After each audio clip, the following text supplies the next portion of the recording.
Singular plural sentences. Singular પ્લુરલના પાછલા વિડીયોમાં આપણે શીખ્યા વિભિન્ન નિયમો અને વર્તમાન તથા ભૂતકાળમાં મોડલ્સ ઓક્ઝિલરી વર્બ્સના ઉપયોગ વિશે શીખ્યા. હવે થોડા વાક્યો જોઈએ જેમાં પ્લુરલ નાઉન્સનો ઉપયોગ થાય છે. હવે તમે સિંગ્યુલરથી પ્લુરલમાં વાક્ય બદલો છો તો ફક્ત નાઉન જ નહીં, બીજા શબ્દો પણ બદલાય છે. ચાલો તેને જોઈએ. વાક્ય આઈ કેન સી અ બસને પ્લુરલ રૂપમાં બદલવાથી બને છે I can see buses. Plural વાક્યમાં બે બદલાવ થાય છે. પહેલો, બસ શબ્દ બસીસ બની ગયો. બીજો બદલાવ એ કે એ શબ્દ દૂર કરી દેવાયો કેમ કે એનો પ્રયોગ માત્ર સિંગ્યુલર નાઉન સાથે કરવામાં આવે છે. આ છે પછીનું વાક્ય, this is a sharp knife. તેનું પ્લુરલ વાક્ય છે ધીઝ આર શાર્પ નાઇવ્સ. આ વાક્યમાં ઘણા શબ્દ બદલાયા છે. નાઇફ શબ્દ નિયમો અનુસાર નાઇવ્સ બની ગયો છે.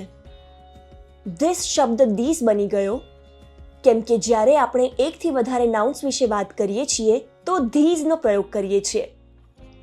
ઇઝ શબ્દ આરમાં બદલાઈ ગયો અને અગાઉના વાક્યની જેમ જ એ શબ્દ દૂર થઈ ગયો.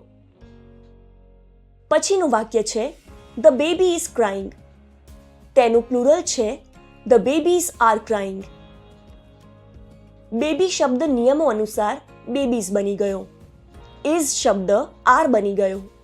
ધ શબ્દ નથી બદલાયો કેમ કે તેનો એક અથવા વધુ નાઉન સાથે પ્રયોગ કરી શકાય છે. હવે જુઓ વાક્ય ધેટ ટોય ઇઝ બ્રોકન.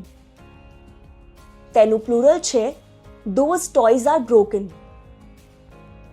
નિયમો અનુસાર ટોય શબ્દ ટોયઝ બની ગયો. ઇઝ શબ્દ આરમાં ફેરવાઈ ગયો. ધેટ શબ્દ ધોઝમાં બદલાઈ ગયો. બરાબર એવી રીતે ધીસ શબ્દની જેમ જે ધીઝમાં બદલ્યો હતો. પછીનું વાક્ય છે my friend has a phone. તેનું પ્લુરલ છે માય ફ્રેન્ડ્સ હેવ ફોન્સ. આ વાક્યમાં બે સિંગ્યુલર નાઉન્સ છે. ફ્રેન્ડ શબ્દ ફક્ત એસ જોડવાથી ફ્રેન્ડ્સ બની ગયો અને ફોન શબ્દ ફોન્સ બની ગયો. હેઝ શબ્દ હેવમાં બદલાઈ જાય છે જ્યારે તેની આગળનું નાઉન પ્લુરલ બની જાય છે. પછીનું વાક્ય છે there is an aircraft in the sky. તેનું પ્લુરલ છે there are aircraft in the sky.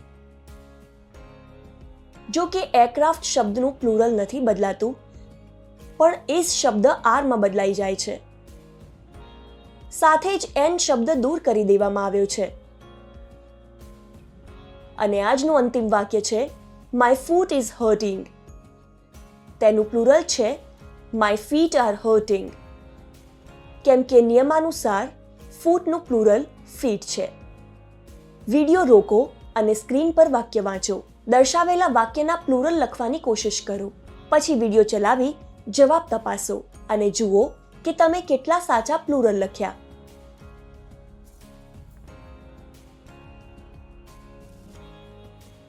નિયમો સમજ્યા પછી તમારે ફક્ત વાક્યોમાં સિંગ્યુલર અને પ્લુરલ નાઉન્સનો સાચો ઉપયોગ કરવાનો છે. વાંચતા રહો અને અંગ્રેજીમાં બોલતા રહો.